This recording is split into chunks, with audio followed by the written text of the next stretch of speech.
Hello, my name is Lorena Morales. I am a visual artist currently living and working in Houston, Texas. Tonight I am welcoming my friend Susana Monteverde to have a talk about my new body of work, The Home I Carry With Me.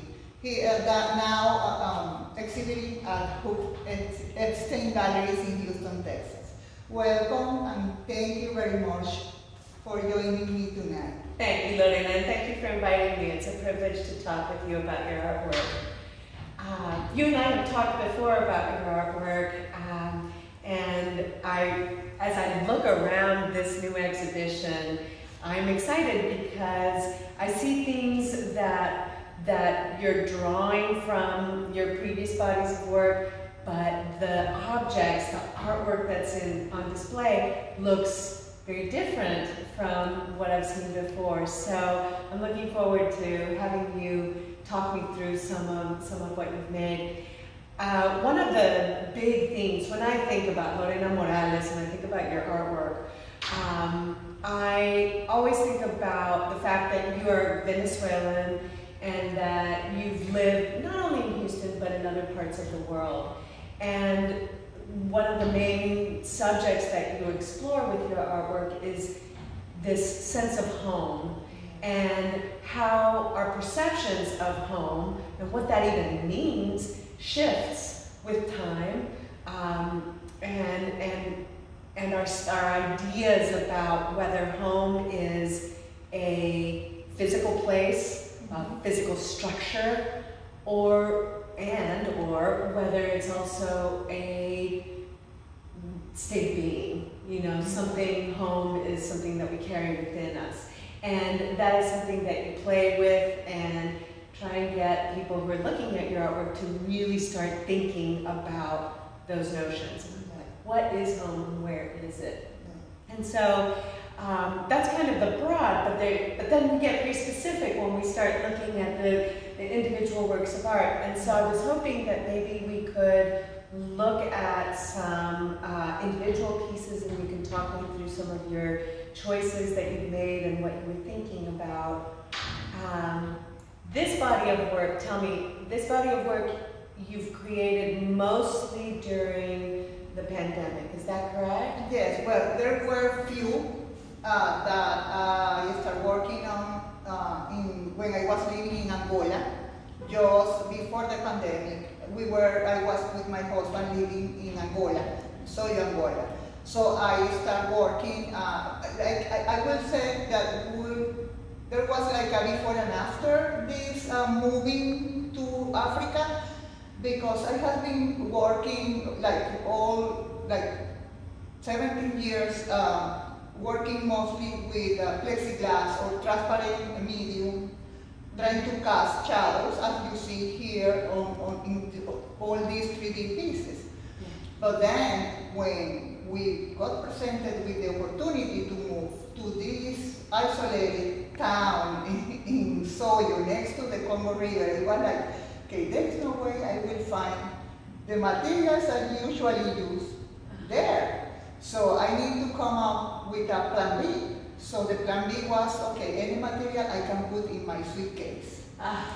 So in preparation for that move there, while I was here, I started working, doing drawings, focus on doing drawings, focus on the drawings of the little houses I have done before, in my other words, that there are the little houses that represent my birthplace in Venezuela, Maracaibo, the colorful houses in the downtown Maracaibo. Yes, and that is something that I absolutely think is very specific to your work, right? Yeah. The little line drawings of these, it's almost like an icon, right? Of the house. Yeah. And then color, light and shadow, those are all things that you've worked with. Now, as far as your drawings, are those drawings here in this exhibition? There are few, yes. This, I could say that this is the merging point between the drawings of the houses I have in most of my bodies work, and then the new line work. I worked in these pieces while I was in Soyo. This is with Fabriano paper. That was a paper I was able to find in Italy when I went to visit my sister, and then I carried, okay, now I have something to work with. And while I was in Soyo, I had the privilege to see the Congo River every day, every time, because the apartment was in a way that you can have a balcony that all the rooms in the apartment were looking toward the river. Oh, how nice. So it was wonderful just to see how the current changed and the colors changed. So that is something I wanted, like, to get through my drawings. Yes. So then I started working on them.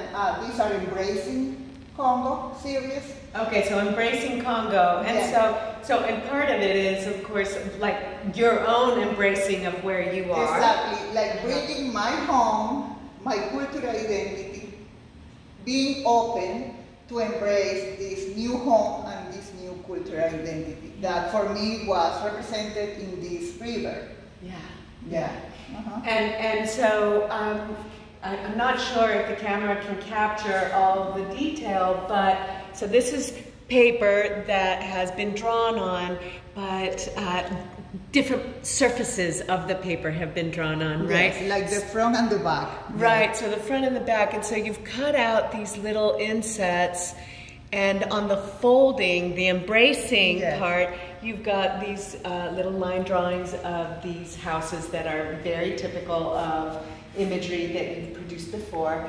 And then in the middle part, we have a reference to the river. Yes. And I noticed that each one of these drawings represents the river in a different way. Yes. The quality of the line and the colors vary from one drawing to the next. Yes. In a way, trying to translate this color change within the river. Yeah, so then the color of the river changed because of time of day, or maybe the amount of rain, or sometimes the amount of rain. Sometimes it's that because the current change. Sometimes it's so strong that maybe it becomes brown because it's just bringing everything that goes through. Yeah. Sometimes it looks like it's calm and relaxed, so then it can reflect the sky.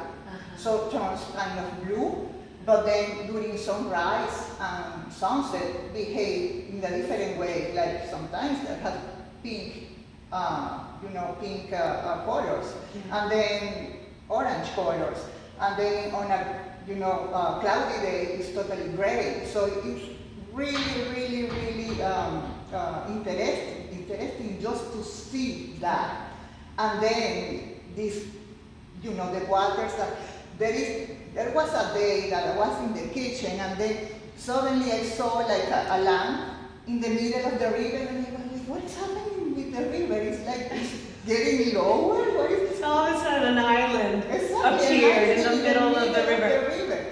And then, okay, I forgot, and then I look again, just like an hour later, and then it wasn't there anymore. And I'm like, what is this? Are you sure it wasn't a hippopotamus?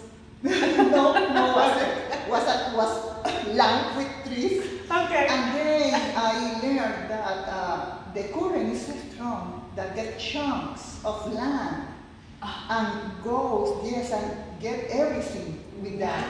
Wow, okay. Yeah. Okay. So, and this is interesting that you're talking about how the river changed and how the color, the reflection, and the time of day. It made me think of Monet and Monet's observation of, say, the haystacks or the churches or whatever, and coming out every morning and looking and seeing how it looks in the morning and the evening and recording that. Yeah. And so you're doing that in a very different way. Yeah, like your marks, the marks that you're making are different from an impressionist marks, and yet that investigation is a similar one.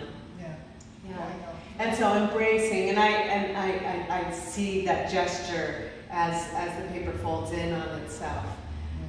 That's great. And so at that same period, you were making other drawings? Then after, when I got all the moving in, then all your furniture and everything. Then I got my art materials. So I got mylar paper. I took with me the micro markers, and then I started. By that time, I was looking for area maps to try to locate myself in context.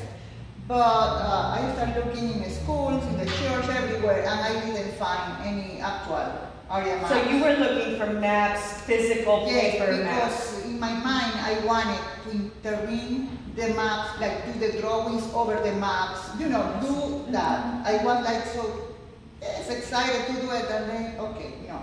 So maps were not available. Like in that area. Little town, yes, it wasn't available. Okay. And then maybe in Luanda, in the capital, maybe, for sure they have it, but not in that. Not where you were living. Exactly. So how did you solve that? But then I decided to create my own maps. So they became like topographical maps, and then I started working on this series. Okay.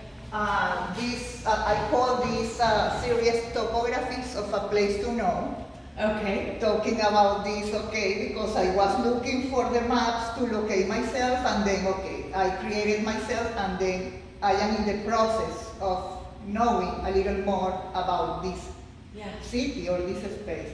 So I started working on a whole series of these drawings. Some of these, they have like openings that say, they are here, I am here, we are here, trying to locate like in a map, pointing, you know, the locations. Point A and B and C. Exactly, and all inspired in the river, also in the movement of the Congo River, but then they became like covering everything.